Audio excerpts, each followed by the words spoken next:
Boa tarde, bem-vindos a mais um programa da rubrica de saúde da Saber Viver TV. E hoje vamos falar sobre cuidados com o coração.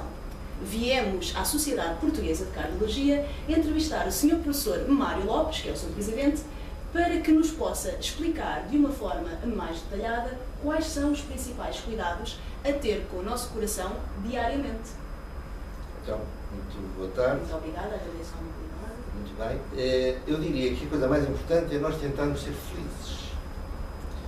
Porque, nomeadamente na época atual, uma época complicada, não só em Portugal, mas a nível mundial, em que há muitas dúvidas, apesar das dificuldades, tentarmos ter uma filosofia um pouco de olhar para o meio copo cheio e não estar permanentemente a olhar para o meio copo vazio. Então, assim, esta perspectiva de vida é muito importante para o coração.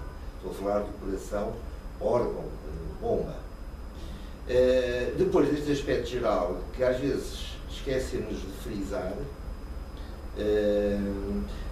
nós culturalmente portugueses temos um pouco de tendência para o lamento. Pronto, acho que nós todos temos direito a lamentar e devemos fazer, mas depois do lamento devemos pensar de facto nos aspectos positivos, nomeadamente aquilo que nos ocorre diariamente, que é bom, e não só as coisas que são negativas. Depois desta perspectiva geral, a manutenção da saúde, nomeadamente cardiovascular, é relativamente simples. Há um conjunto de fatores de risco que favorecem estas doenças, nomeadamente em idades mais jovens. Temos de ter um pouco a noção de que com o envelhecimento é natural que certas doenças surjam. A espécie é finita, e por isso temos um pouco de compreender que uma doença que temos aos 90 anos é diferente de uma doença que temos aos 30. E do ponto de vista cardiovascular, é possível encontrar esta variação tão grande. Ora, aquilo que se recomenda para que nós mantenhamos a nossa saúde cardiovascular o melhor, o mais tempo possível, é, como eu estava a dizer, relativamente simples. A primeira é tentar não fumar. E se fumarmos, tentar fumar o menos possível. E não esquecer a nossa responsabilidade como fumadores de não fazer à frente das pessoas, nomeadamente das crianças, mas será um acto privado. A seguir é controlar o peso. Nós temos tendência a aumentar de peso. Hoje 50% da população adulta tem excesso de peso ou é obeso, de uma forma muito mais acentuada, e isto passa pela quantidade de calorias que nós ingerimos e pela redução da atividade física que faz parte da nossa vida. Por isso, tentar controlar o peso, olhando para as calorias, para não aumentarmos simultaneamente a atividade física diária, são outras medidas extremamente importantes. Dentro da dieta, que é importante para o peso, ressalvar o sal, que é um dos condicionantes do outro fator de risco muito importante, que é a hipertensão arterial. A dieta deve ser muito rica em vegetais, hortaliças, legumes, frutas, e em termos de volume, metade da nossa dieta por dia deve ser deste grupo, em termos de volume. Claro. E por conseguinte com pouco sal. Depois temos ainda, importante, certos outros elementos que são importantes para o aparecimento de doença cardiovascular. Um é a diabetes, em que a tentativa de manter um peso controlado e uma atividade física regular ajuda a atrasar o aparecimento de diabetes. E se nós tivermos diabetes, devemos controlá-la para estar dentro daqueles valores que sabemos que melhoram o nosso perfil de saúde. E, por fim, o problema do colesterol. Ou seja, o colesterol é uma gordura que nós temos no nosso organismo, é essencial à vida, ela faz parte das células, mas com os anos há tendência ao colesterol no sangue aumentar. Nós temos até dois tipos de colesterol. HDL. Exatamente. o HDL, que é o chamado colesterol bom, e o LDL, que é o chamado colesterol mau. Às vezes nós temos o colesterol elevado, mas se for à custa de um colesterol bom elevado, o seu significado é completamente diferente quando eu tenho um colesterol mau elevado. Ora, o colesterol é produzido no nosso fígado, é condicionado por dois grandes fatores. Um é como nós somos feitos, o chamado a nossa carga genética, o nosso DNA. Há umas pessoas que produzem muito colesterol, até há uma doença geneticamente condicionada chamada hipercolesterolemia familiar, História de vida, não é? em que as pessoas daquela família têm valores muito elevados de colesterol desde muito jovens, e essas pessoas têm tendência a ter estas doenças da ferrugem das artérias em idades mais precoces, mas a maior parte de nós não tem esta mutação genética que dá estes valores tão elevados, mas temos grande tendência para, a maior parte de nós, ou pelo menos metade de nós, para o colesterol ir subindo, nomeadamente com os anos. E, para além desta nossa tendência para elevar o colesterol do sangue, há o problema do colesterol que nós ingerimos na alimentação. Por isso é que é a recomendação geral que nós evitemos as gorduras que são ricas em colesterol. Nomeadamente as saturadas, não é? Exatamente.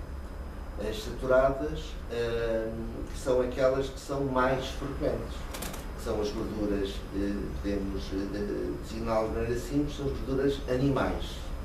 É a carne vermelha, é a gordura do leite, é a gordura da gema do ovo.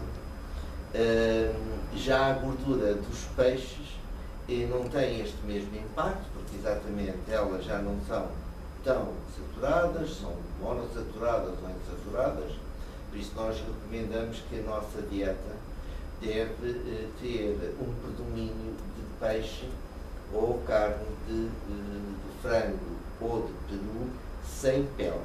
A pele destes animais é muito rica em colesterol. Por isso, essa é que deve ser a nossa dieta principal para exatamente reduzirmos a quantidade de colesterol e gorduras saturadas que favorecem a sua elevação no nosso sangue. Há outros fatores de risco. Há cerca de 235 fatores de risco que têm sido associados a este desenvolvimento desta aterosclerose, que é a ferrugem das artérias. No entanto, estes são aqueles em que nós podemos interferir. Depois há outras doenças de coração, para além destas doenças, que atingem principalmente as artérias, por isso atingem principalmente as pessoas de meia idade, mesmo jovens, e de idade mais avançada, mas há outras doenças cardíacas, algumas das quais a sua prevenção, enfim, é mais difícil e algumas até nem é possível prevenir, mas que depois envolvem, quando nós adoecemos, estratégias de prevenção dita secundária e terciária. Porque a prevenção não é só a prevenção primária, ou seja, eu não tenho a doença e tento evitar que ela tenha. Depois há outras prevenções, que é, eu tenho a doença, qualquer que ela seja, então o que é que eu devo fazer para evitar que a doença progrida ou que a doença se agrave? E depois tenho a prevenção terciária ou de reabilitação, que é, eu tenho uma limitação devido à minha doença, o que é que eu devo fazer para atenuar essa limitação? E nós hoje, a nossa estratégia é abarcá-la dentro destes vários vetores, onde a parte central é, por um lado, o médico assistente do doente, porque, apesar de ser do nosso interesse divulgar estas mensagens, é importante cada pessoa ter a noção de que o seu caso é um caso único. Não há dois doentes iguais, não há duas pessoas iguais, daí a vantagem de eu poder ter um médico assistente que pedirá ajuda a um especialista, por exemplo, um cardiologista, sempre que indicado, mas que poderá, em relação ao meu caso em concreto, dar o melhor plano, quer para tratamento, quer para prevenção. O médico assistente ou o médico de família percebe e sabe quais são as polipatologias do doente, não é? Eventualmente quando o doente tem várias patologias ou conhece o seu historial genético, efetivamente está em condições de facto de prescrever, no caso da necessidade de prescrição médica, não é? Da toma terapêutica, saber o que é que o doente pode tomar, não é? Sem de facto haver contraindicações. Esse é outro elemento muito importante, que é o risco de iatrogenia. Nós chamamos em medicina iatrogenia, o conceito básico é a iatrogenia, o efeito da medicação, mas às vezes esse efeito é negativo, então dizemos que provocam patologia iatrogénica, ou seja, provocam efeitos adversos que nós não pretendemos devido à intervenção. E aqui o médico é um elemento essencial para acompanhar quando eu estou a fazer medicação e quando eu, devido a uma idade mais avançada, a tendência, como há bocado estava a referir, eu de sofrer de várias patologias e, de facto, ele é a pessoa ideal para nos ajudar a evitar a chamada polifarmácia, com todos os efeitos adversos que aí podem resultar. Eu referi-me a médico assistente e não falei em médico de clínica geral ou familiar, que para nós é o elemento-chave, porque alguns especialistas assumem esse papel. Isso é engraçado, que é uma tendência que existe nos Estados Unidos e que vale a pena um bocadinho aqui acentuar, é que o importante é que haja o papel de médico assistente, que, do ponto de vista conceptual e até organizacional, deve ser feito pelo clínico geral, mas que não devemos pensar que poderá haver um ou outro especialista que, em casos concretos, assumirá esse papel, o que é uma vantagem. Como sabe, temos um número que não é negligenciável de portugueses sem médico de família. Isso vai continuar a existir, porque sempre que nós organizamos a atividade humana de maneira um bocadinho burocrática ou administrativa, há sempre falhas. E por isso é importante compreender que, sendo o médico clínico geral familiar o mais habilitado para nos acompanhar dentro deste papel, hoje em dia, no futuro, temos que contar também com qualquer especialista que, em relação a um doente em particular, queira assumir esse papel de médico assistente do doente. Sim, professor. Em questão agora na questão do incentivo à adoção de estilos de vida saudáveis, sabemos que efetivamente existem esses fatores de risco que devem ser considerados e de facto não, portanto, pretende-se que estes não emerjam, não é?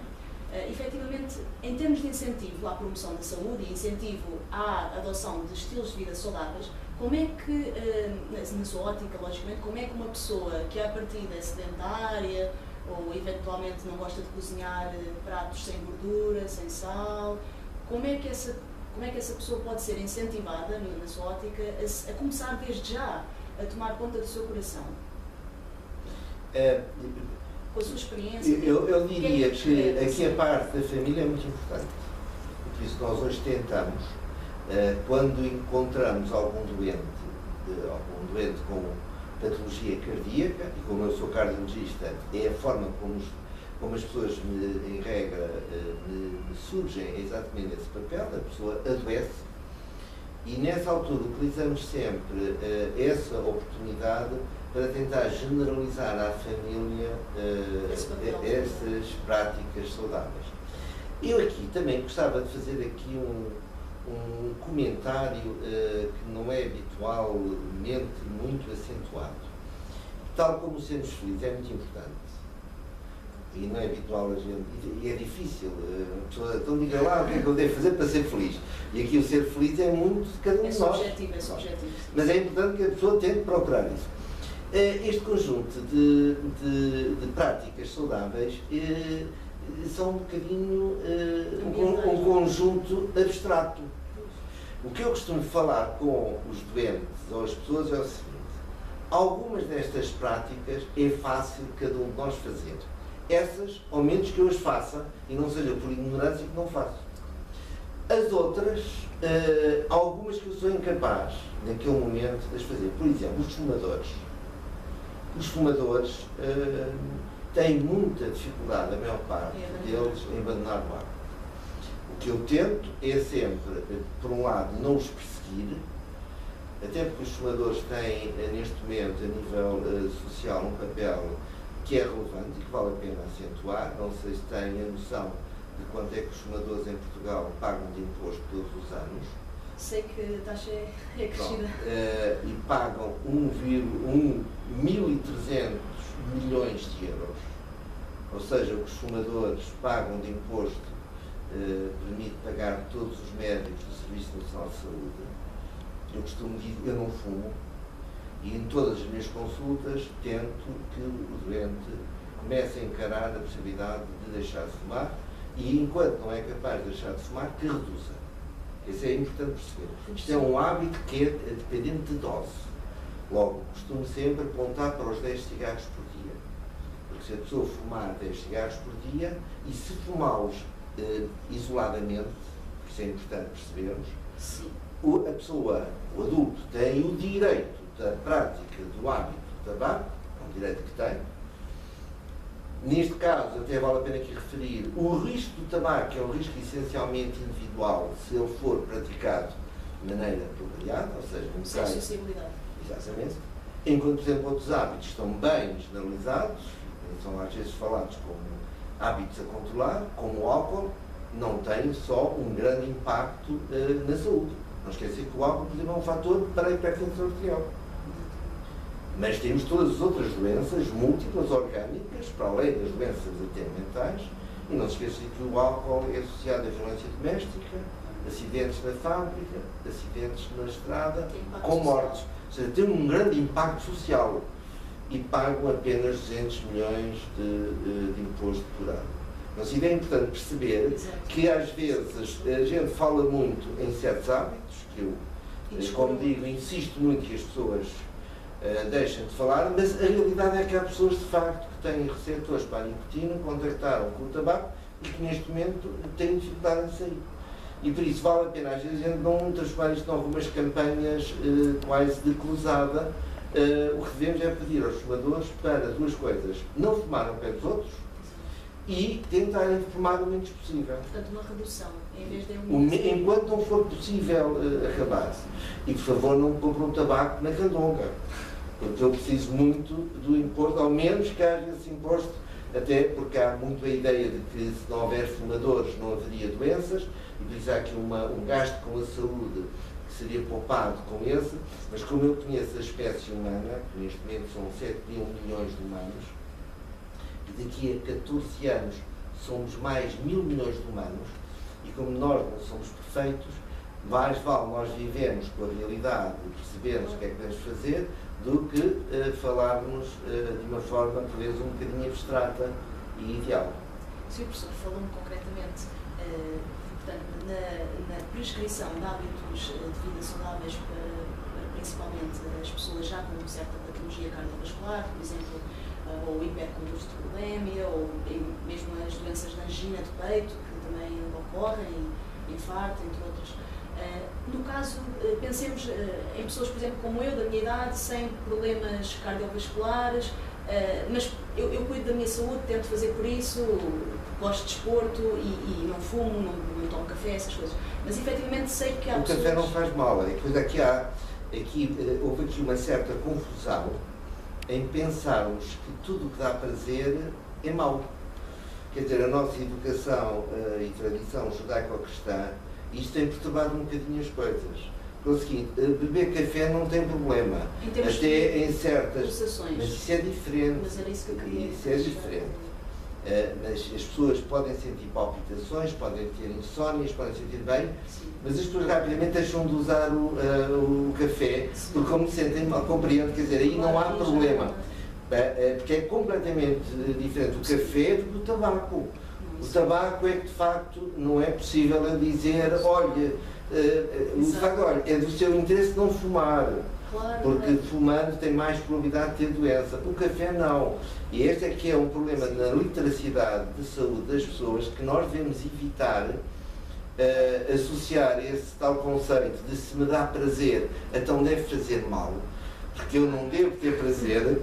E no caso do café, é claro, ou do chá, como sabe, o chá também tem substâncias e evidente, tudo o que é exagerado